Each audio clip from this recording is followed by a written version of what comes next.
ہائے friends, آج جو میں بات کر رہا ہوں وہ اللہ پاک پروردگار کے نام پہ ہے، حضرت آدم پہ ہے،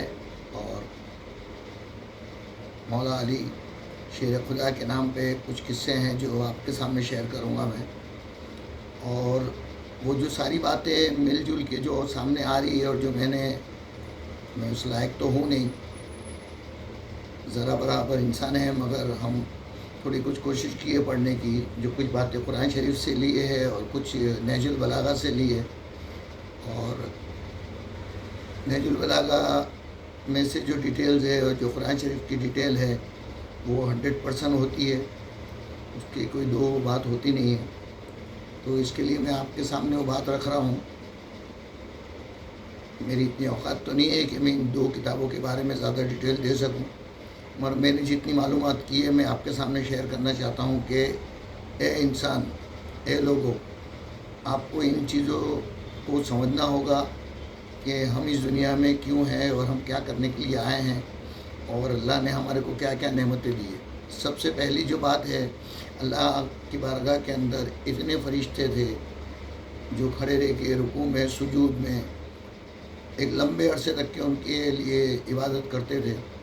اور عبادت جاری تھی۔ اس درمیان اللہ کے خیال میں آیا کہ میں ایک انسان بناؤں، تو فرشتوں نے کہا کہ ایک ایسے انسان کو بنا کے جو اس عالم کے اندر بہت سارے اونچ نیچ لائے گا، ایسی چیزوں کو بنا کے فائدہ کہ ہم تو تیری عبادت کر ہی رہے ہیں۔ تو اللہ نے کہا کہ جو میں جانتا ہوں وہ تم نہیں جانتے۔ تو اللہ نے کچھ مٹی، کالی مٹی تھی، کچھ کہتے ہیں کہ بدبودار تھی، اور اس میں کچھ بہت بہترین پانی نہیں تھا، سادہ پانی ملا کے اور ایک انسانی نمایاں جسم بنا کے، اور اس کو 40 سال سکھایا، اور 40 سال سکھانے کے بعد میں اس کے اندر روح پھونکی، اور تب فرشتوں نے پوچھا کہ اس میں اور ہم میں کیا فرق ہے؟ تو اللہ نے بتایا کہ میں آپ کو بتانا چاہتا ہوں کہ اس انسان میں اور تم میں کیا فرق ہے، وہ بتاتا ہوں کہ میں جو جانتا ہوں وہ تم نہیں جانتے ہو، اور تم سے بہتر یہ انسان جانتا ہے، پوچھو اس سے جو سوال پوچھنے، جتنے سوال پوچھنے ہیں پوچھو۔ تو سب فرشتوں نے سب الگ الگ سوال پوچھے، اور اللہ نے اس انسان کو جو بنایا تھا اس نے سارے سوال کے جواب دیے، جسے ہم حضرت آدم کہتے ہیں۔ حضرت آدم نے اتنے جواب دیے، اتنے جواب، بہترین سے بہترین جواب دیے کہ فرشتوں نے بھی ان کے سامنے سجدہ کرنا منظور کر لیا، اور تب جا کے اللہ نے ان کی پسلی میں سے ان کی ایک ساتھی بنائی، جو حضرت ہوا کہتے ہیں۔ حضرت آدم اور ہوا کو پھر جس طرح دنیا میں بھیجا گیا وہ کہانی عام ہے، ہم اس پہ نہیں بات کریں گے، مگر اللہ نے یہ بتایا کہ فرشتوں سے بہتر انسان کو معلومات ہے، یہ بتایا۔ اور حضرت آدم جب دنیا میں آئے تو یہ دنیا جو پوری کائنات بنی۔ اب میں اس پہ سے لے کے آپ کے چلتا ہوں کہ نہج البلاغہ پک آف ایلوکوینس کے اندر حضرت شیر خدا نے صرف 2 ہی پنے کی میں بات بتاؤں گا جس میں انسان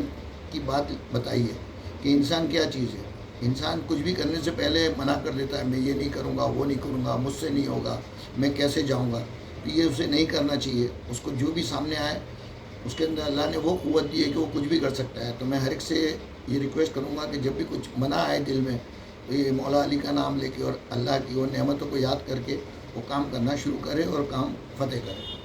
وہ مولا علی نے فرمایا کہ انسان کو اللہ نے دوسرے لوگوں سے الگ، دوسرے جانوروں سے الگ، پرندوں سے الگ کیسے بنایا؟ پرندے جو برف میں رہتے ہیں وہ صحرا میں نہیں رہ سکتے، سمندر پہ رہتے ہیں وہ جنگل میں نہیں رہ سکتے، جو جنگل میں رہتے ہیں وہ برف میں نہیں رہ سکتے۔ ایسے ہر جگہ ہر چیز جو ہے وہ ایک ایک جگہ پہ ہی ہے، مگر ایک انسان ہی ایک ایسی چیز ہے کہ اللہ نے ایسی بنائی ہے، ایسی مخلوق بنائی ہے کہ وہ برف میں، سمندر کنارے پہ، ریگستان میں، پانی کے نیچے، پانی کے اوپر، جہاں بھی جاتا ہے وہ اپنے صرف لباس بدلتا ہے، لباس بدلنے کے بعد وہ پہاڑوں میں رہ سکتا ہے، برف میں رہ سکتا ہے، تو وہ قوت دی ہے۔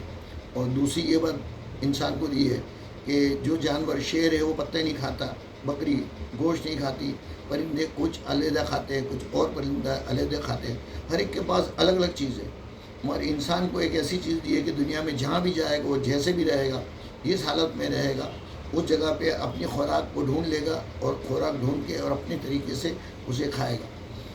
تو یہ ساری نعمتیں ہر ایک کو نہیں دی ہے، صرف انسان کو دی ہے۔ تو انسان کو کوئی بھی چیز منع نہیں کرنی چاہیے، جو بھی کام کر رہا ہے اس کے اندر ہمت سے آگے کام کرنا چاہیے کہ اللہ نے ان کو وہ کیفیت دی ہے۔